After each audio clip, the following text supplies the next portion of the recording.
retoma o assunto da segurança pública, ainda falando sobre o Anuário Brasileiro de Segurança Pública, um estudo feito pelo Fórum Brasileiro de Segurança Pública. A gente traz agora ao Poder Expresso o Leonardo Santana, que é especialista em segurança pública. Pelo seguinte, Leonardo, o Brasil teve 2 celulares roubados ou furtados por minuto em 2023, de acordo com esse anuário.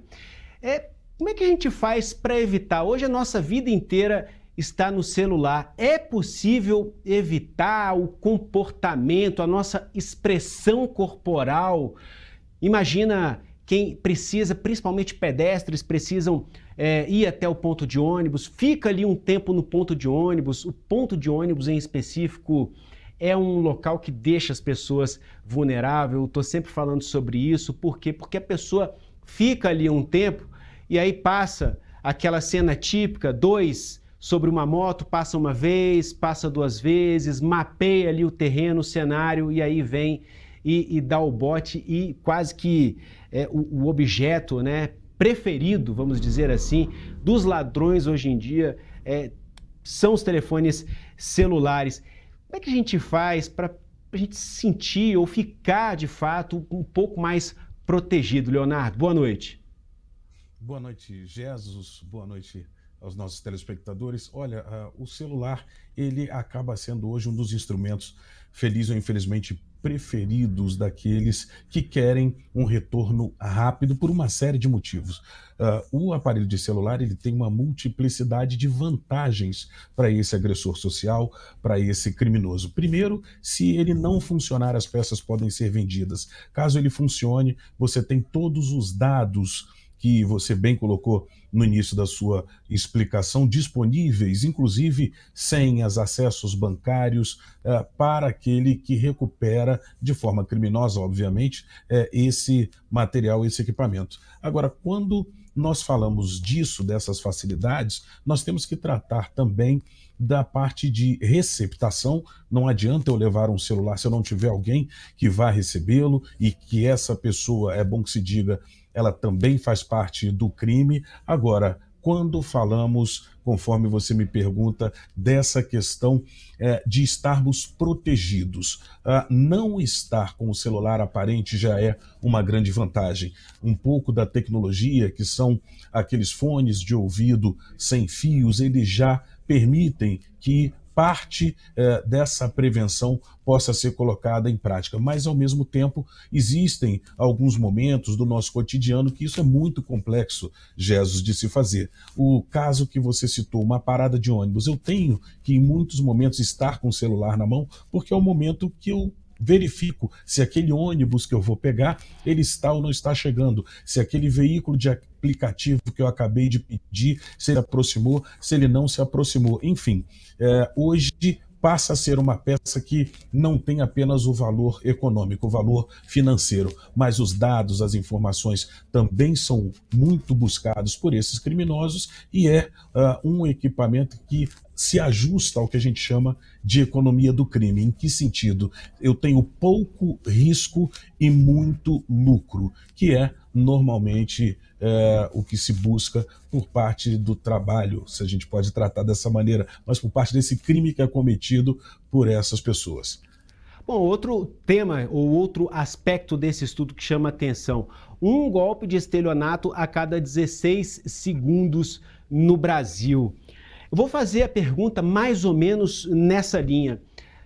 A gente falou aqui, é difícil a gente tentar se proteger quando a gente acaba ficando tão acostumado, a nossa vida toda é por aqui. Essa pessoa que está ali no ponto de ônibus, se o ônibus atrasa um pouquinho, tem que tirar o telefone, mandar uma mensagem para o seu coordenador, para o seu supervisor, dizendo que vai se atrasar no serviço. Enfim, é muito difícil nos dias de hoje a gente não estar com o celular nas mãos, da mesma forma que é muito difícil hoje em dia a gente não estar vulnerável a um estelionato, por exemplo, praticado em meio virtual, com a nossa vida toda imersa na tecnologia.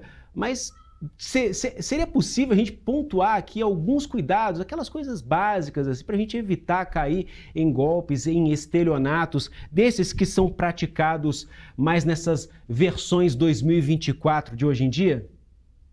Olha, a primeira coisa, Jesus, é a prevenção e logo depois, como que eu faço essa prevenção? Poxa, será que é possível ser feita?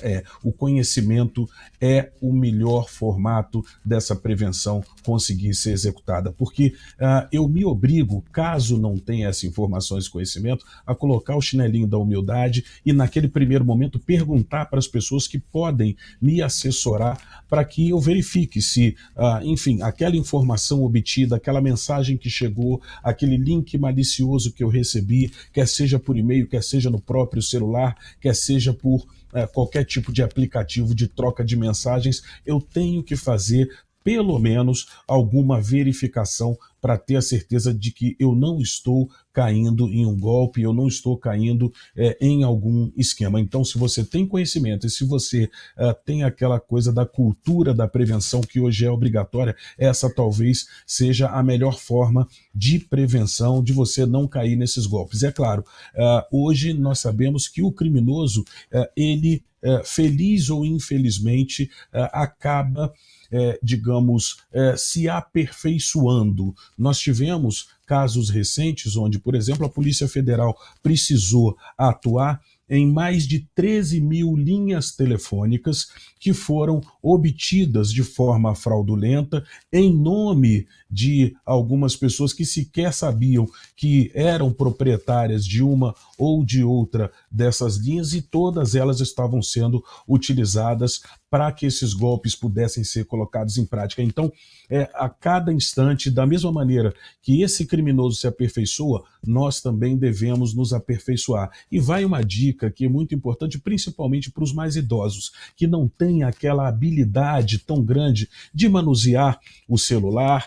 Eles às vezes ficam, Jesus, envergonhados de pedir apoio, de pedir algum auxílio. Não fiquem dessa forma. Peçam sim para o neto, às vezes, para o filho, né, para o vizinho, para a vizinha.